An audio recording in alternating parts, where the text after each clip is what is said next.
primera presentación estará a cargo del doctor Jorge Chabad. Voy a mencionar algunos datos curriculares de él. Él es licenciado en Relaciones Internacionales por el Colegio de México, maestro y doctor en Asuntos Internacionales por la Universidad de Miami. Entre las publicaciones en las que ha participado podemos mencionar Seguridad Nacional y Narcotráfico, Vínculos Reales e Imaginarios, Los Grandes Problemas de México, Seguridad Nacional y Seguridad Interior, y la respuesta del gobierno de Calderón al desafío del narcotráfico, entre lo malo y lo peor. Actualmente es profesor investigador del Centro de Investigación y Docencia Económicas, el CIDE. También es miembro del Comité Editorial de Revista Mexicana de Política Exterior, Revista Mexicana de Ciencias Políticas y Sociales y Relaciones Internacionales. Asimismo, es editorialista del Universal y del noticiero de Televisa. Sus principales líneas de investigación son democracia, derechos humanos, narcotráfico, seguridad nacional y política exterior de México. Jorge, por favor. Bueno, gracias. Creo que la versión más actualizada de mi currículum no llegó, en fin, ya no estoy en el Universal, pero bueno, y tampoco estoy en un par de revistas que mencionaban, pero todo lo demás es cierto. Bueno, pues primero, antes que nada, una invitación aquí a los organizadores de este evento, a Gabriela, en fin, que tiene pues obviamente un aspecto académico y un aspecto pues también pues emotivo y personal. José Luis es un colega de muchos años, como muchos que estamos aquí, del cual guardo los mejores recuerdos. Entonces es un poco complicado para mí hacer una presentación a su obra académica sin hacer referencia pues a la amistad personal que yo le tenía. Voy a tratar de hacerlo y de hacer un diálogo con él, aunque sea a la distancia, de los conceptos que él desarrolló en la parte de vinculación seguridad nacional, seguridad pública, que es lo que me pidieron en esta mesa, aunque buena parte de su obra efectivamente se centra sobre la discusión de los temas de seguridad nacional, que publicó en esta colección del Colegio de México, Los Grandes Problemas Nacionales, las Fuerzas Armadas Mexicanas en la seguridad pública y la seguridad nacional. Entonces creo que plantea algunos puntos que me parece interesantes rescatarlos, discutirlos y en unos coincidiré, en otros no, como es este negocio de la academia, pero bueno, en fin, en todo caso creo que sí da para una muy buena discusión. José Luis plantea en este artículo una crítica fundamental a la política de seguridad, de combate al crimen organizado seguida por el gobierno de Calderón, porque es un poco lo que centra este texto, básicamente porque lo veía que estaba disociada del desarrollo social, un desarrollo social político incluyente. Ahora, hace un muy buen resumen de lo que son pues lo que él llama las justificaciones de esta estrategia de combate a la delincuencia organizada, que insisto, la ve como centrada mucho en la investigación, persecución, arresto, consignación y enjuiciamiento judicial y carcelaria. No podría estar más de acuerdo con eso. Las soluciones simplificadas que plantea son, por un lado, una solución juridicista que dice que hay que tipificar nuevos delitos y castigar más, incluso pena de muerte. Creo que ciertamente es una vía que no funciona pues para casi nada, ¿no? Más que para ganar temporalmente apoyo de algunos sectores de la opinión pública. La segunda solución que dice, o justificación que dice José Luis, es la eficiencia organizativa y legislativa, organizativa y logística, que implica mayor coordinación de los cuerpos policíacos, que de alguna manera es uno de los puntos en los que insistía el gobierno de Peña Nieto a su inicio, que bueno, es un elemento que ciertamente puede funcionar desde mi punto de vista si se dan otras cosas antes. Si no se resuelven, yo creo, los problemas de corrupción, pues mejor que no se coordinen, ¿no? Yo creo que están mejor así descoordinados. Pero bueno, ese es otro de los elementos que menciona. El tercero que menciona es las críticas o soluciones que se dicen que le falta voluntad al presidente o a los funcionarios para tomar decisiones e ir más a fondo. Lo que dice, bueno, Parte del problema es que no es solamente un asunto de voluntad del presidente, yo coincido totalmente, él insiste mucho en el papel de cierta, y eso se nota a través de todo su texto, de la que es llaman narcocultura y de alguna cierta legitimación que tiene el narco en algunos sectores de la población, lo cual yo creo que es un elemento fundamental también para entender por qué es tan difícil enfrentar este fenómeno, y ahí José Luis lo señala de manera muy clara. Critica, y creo que de manera correcta, la visión culturalista, y aquellos que dicen es que los jóvenes no tienen valores, no creen en la patria, ni en Dios, ni en nada, y él dice, bueno, pues ¿cómo quieren que crean si no hay perspectiva de vida, si no hay desarrollo? Yo ahí coincido que en fin, los valores pues, se tienen que fomentar, pero efectivamente si la realidad no refuerza estos valores es muy complicado, es como aquellos que dicen que hay que fomentar la cultura de la legalidad, pues sí hay que fomentarla, hasta que quienes crecieron con estos valores se enfrentan al mundo real y descubren que si no violan las leyes no sobreviven. Entonces yo creo que el problema no es sí es de cultura, pero la raíz no está en la cultura, la raíz está, yo creo, en las instituciones y en los incentivos para funcionar de una forma u otra. El quinto elemento que él menciona, o la quinta justificación que se da, es la impunidad institucional. Ahí yo tengo un punto de desacuerdo con José Luis, porque él piensa que a pesar de que haya… En fin, lo que él critica es esta lógica de que el castigo disuade a los delincuentes, y dice, no, es cierto, en muchos países desarrollados hay menos impunidad y todos hay delito. Sí es cierto que en muchos países desarrollados hay delito, pero yo creo que sí es un elemento fundamental, tampoco es el único, pero ciertamente es un elemento. Ahora, evidentemente no funciona con todos, y ahí yo creo que una discusión que habría que hacerse es qué otros elementos, además de la amenaza de un castigo, pueden disuadir a alguna persona de entrar en este mundo, porque también está claro que algunos jóvenes que entran en esta vida criminal probablemente saben que en algún momento van a ser castigados y no les importa. Pero es un tema que requiere mucho más análisis. En todo caso, creo que la posibilidad de castigo funciona en muchas ocasiones, no en todos. Obviamente hay algunos actores, por ejemplo, grupos terroristas fanáticos, que claramente la posibilidad de castigo no los disuade. Si alguien está dispuesto a subirse a un avión y estrellarlo contra un edificio, pues evidentemente la posibilidad de ser arrestado no lo va a disuadir, ¿no? Claramente eso no funciona. Pero aún así yo creo que sí es un punto que requería pues más discusión, y yo sí sigo pensando que la construcción o el abatimiento de la impunidad es un elemento fundamental, aunque no es el único, desde luego. Bueno, también él menciona otro argumento, que es que debe haber corresponsabilidad de autoridades locales, lo cual también es cierto. Yo creo que él dice que es insuficiente esta explicación, sí, pero en el caso de México sí creo que explica parte del problema, pero obviamente las autoridades locales pues responden o tienen esta falta de corresponsabilidad, y critica esta explicación que llama militarista, que dice que hay que usar las fuerzas armadas porque son menos corruptas, y saturar, dice, el teatro de operaciones, y él percibía que para Calderón esa era la solución definitiva. Pues en realidad Calderón y los presidentes que han usado las Fuerzas Armadas lo han visto como una solución o un parche temporal. Es cierto, es algo temporal que lleva ya muchos años.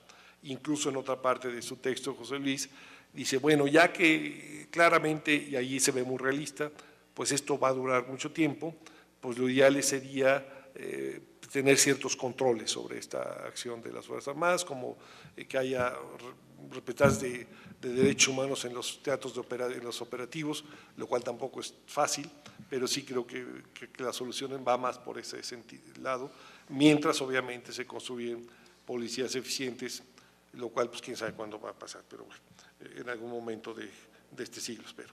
Bueno, en fin, bueno, José Luis hace muy buen repaso de estas visiones, dice que son insuficientes, y él propone algunas medidas que, bueno, yo creo que algunas son o serían muy efectivas si se pudieran aplicar. Uno es combatir el lavado de dinero, yo creo que es parte de una corriente académica que ha insistido mucho en eso, junto con la confiscación del patrimonio criminal. Evidentemente, pues, ¿quién puede estar en desacuerdo con eso? Yo creo que se puede hacer mucho más en eso. Yo soy escéptico de que esto pueda funcionar mucho, sí puede funcionar más, pero al final estás combatiendo las fuerzas del mercado, entonces creo que sí es una medida también de alcance limitado, aunque en teoría suena muy bien. Y parte del problema tiene que ver precisamente con la propia debilidad institucional. Ok, dice, hay que quitarles el dinero, ¿y quién se los va a quitar? Los mismos funcionarios corruptos, pues está muy complicado. Entonces hay un círculo vicioso ahí que yo creo que se tiene que romper, aunque en teoría, pues sí, si uno les quita el dinero, pues sí, ¿no? Y eso desde luego plantea también otra interrogante que a mí a veces me deja sin dormir, y es una pregunta de qué hacen los criminales con el dinero. Y pues lo que hemos visto en los últimos años es que los grupos de crimen organizado cada vez tienen más dinero, más recursos y son más poderosos. O sea, el crimen organizado no es estable, no es estático, evoluciona y claramente se ha vuelto más poderoso. Ahora, ¿qué hacen con el dinero? Pues a veces lo invierten en negocios lícitos, a veces lo invierten en más negocios ilícitos y muchas veces lo invierten en negocios lícitos con prácticas ilícitas, lo cual es un problema complicado y sí creo que este es uno de los retos a futuro más complicados de resolver, porque estos señores cada vez son más poderosos, ¿no? También plantea la participación ciudadana, sin duda eso es muy importante, pero otra vez volvemos a los círculos viciosos. ¿Cómo se puede dar esta participación ciudadana cuando hay un problema de legitimidad del gobierno? O sea, ¿cómo hacemos para que los ciudadanos participen y confíen en un gobierno en el cual no confían? Y creo que en este momento, pues si hay algo que caracterizaría el momento que pasa el país, es una gran falta de legitimidad de la clase política y de las instituciones en general, ¿no? De partidos políticos, de presidencia, de Congreso, en fin, creo que sí tenemos un problema muy serio que no es exactamente legal, sino de legitimidad, y pues evidentemente eso hace que la ciudadanía no participe mucho ni quiere ni confíe. Habla también de campañas de prevención de delitos, campañas para fomentar la participación social como policías de barrio y comunitarios. Seguramente José Luis pues tendría sus dudas sobre este esquema de policía única que está planteando, pero bueno, en fin, esta es otra discusión interesante que tampoco veo que se pueda resolver fácilmente, porque yo creo que el problema no está ahí en si son policías municipales o estatales, sino quién los controla y cómo se combate la corrupción y la impunidad. Y también habla de campañas permanentes de rehabilitación de drogadictos, que evidentemente pues se ha dedicado poco dinero a eso en los últimos años porque se ha dedicado a otras políticas, ¿no? En fin, insiste pues en crear políticas de Estado económicas y sociales para el combate estructural de la pobreza. Este es un rasgo de su argumentación, con el cual yo estoy de acuerdo en general. Sin embargo, estas cosas suelen llevar tiempo, no son sencillas de resolver, y también es claro que los gobiernos tienen que hacer algo mientras se resuelve la pobreza y sobre todo la desigualdad, que a veces es incluso mucho más, es un detonador mucho peor que la pobreza misma, ¿no? Y bueno, después hace otras propuestas que tienen que ver más con lo que es ya la discusión de seguridad nacional. Dice que hay que nombrar a un secretario de Defensa Civil, unificar a la Secretaría de la Defensa y a la Secretaría de Marina, reducir facultades del secretario de las Fuerzas Armadas, que sea civil o militar, sobre todo en justicia militar para dar autonomía al procurador, a la justicia militar. Dice también reestructurar la educación militar para reducir los abusos de poder en las Fuerzas Armadas, entre las Fuerzas Armadas, fortalecer un servicio profesional militar, dar mejor educación y salarios, lo cual pues creo que es algo que desde luego sería muy positivo, y anular o limitar el fuero de guerra para evitar abusos de derechos humanos, que también es otra discusión que lleva ya un buen rato y que ya la Corte pues emitió un fallo en ese sentido, aunque falta reglamentarlo en las leyes secundarias, ¿no? En general, él critica las acciones militares contra la delincuencia, porque dice que pues han llegado, que las Fuerzas Armadas no están preparadas para hacer esta labor, lo cual yo coincido totalmente, que tiene una lógica de enemigo en el cual pues no hay siempre capacidad de mediación con quien se combate. Él por eso insiste en soluciones parciales, como la presencia de funcionarios de derechos humanos operativos policíaco-militares. Pues yo creo que ahí seguramente muchos estaríamos de acuerdo en que no es lo ideal, que efectivamente las Fuerzas Armadas no están preparadas para hacer funciones policiales.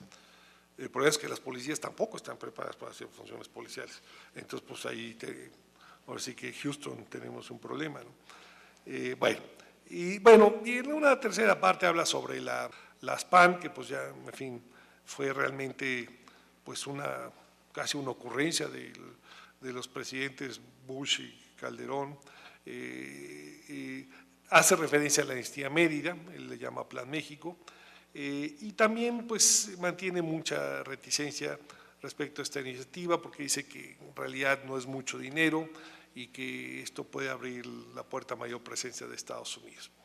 Y por último, hace una distinción que yo creo que es muy útil y que es quizás de los aportes más importantes en su obra en tema de seguridad nacional, que hay que distinguir entre tres dimensiones de la seguridad nacional de la nación, la seguridad del Estado y la seguridad del gobierno, que yo creo que son tres niveles muy claros. La nación pues es un poco lo que es permanente, el Estado de alguna manera, bueno, dice que la nación y el Estado son permanentes, aunque finalmente si nos vamos a la historia, ni la nación ni los estados son permanentes, después de algunos siglos también cambian, pero bueno, en principio son más permanentes que los gobiernos, ¿no? Y que bueno, sí hace falta pues distinguir en qué nivel nos estamos moviendo. Y bueno, al final también plantea, insisto, el problema de legitimidad que tiene un Estado para combatir el narco, sobre todo porque el narco tiene base social y yo creo que eso es un tema muy relevante. Y plantea también lo que él llama una política de Estado democrático, que debe reunir pues muchos requisitos de participación y que pues en teoría pues yo creo que todos estaríamos de acuerdo, pero no es tan sencillo en la coyuntura en la que estamos. En suma, yo creo que el planteamiento que hace José Luis de las vínculos entre seguridad nacional y seguridad pública toca los puntos más importantes de esta complicada relación. Creo que la descripción que hace de los enfoques que se han utilizado para estudiar este combate al crimen organizado en el gobierno de Calderón es bastante sistematizada y útil. Yo digo que él piensa que básicamente la solución de largo plazo es precisamente combatir políticas de Estado sociales y económicas para combatir la pobreza estructural. Yo estoy de acuerdo que eso ayudaría mucho y sería desde luego un factor muy importante para reducir los niveles de delincuencia, pero sí yo ahí creo que pero esa es una posición personal, lástima que pues ya no podamos discutirlo con José Luis directamente, pero yo sí creo que la parte de construcción institucional es fundamental, incluso ahí cita como ejemplo ahí de quien sostiene esta posición aquí a Raúl Benítez, que anda por aquí, seguramente habrá tenido una discusión muy interesante Raúl con José Luis en ese tema. A mí también me podía haber citado en ese apartado, porque yo también creo eso, pero bueno, en fin, finalmente pues así es este negocio de la academia, uno puede coincidir en unas cosas y en otras no, pero en realidad sí, este artículo en particular me parece muy útil porque resume buena parte de las discusiones que se han dado sobre el tema, sistematiza estas visiones, propone varias medidas, algunas de las cuales pues son irrebatibles, creo que muchas de ellas tampoco son fáciles de aplicar y que también son insuficientes, y bueno, pues es un artículo que también hay que entenderlo, lo escribió hace algunos años, en 2009, en realidad estamos hablando de hace 4 o 5 años, que no podría haber. Seguramente si agarramos el artículo de cualquiera de nosotros de hace 20 años, uno diría, pero ¿cómo decían estas cosas? Bueno, en fin, pero aún así me parece un artículo muy útil y creo que da pie para una discusión que en estos momentos es muy importante, porque pone precisamente los puntos más importantes, fija la agenda de esta discusión.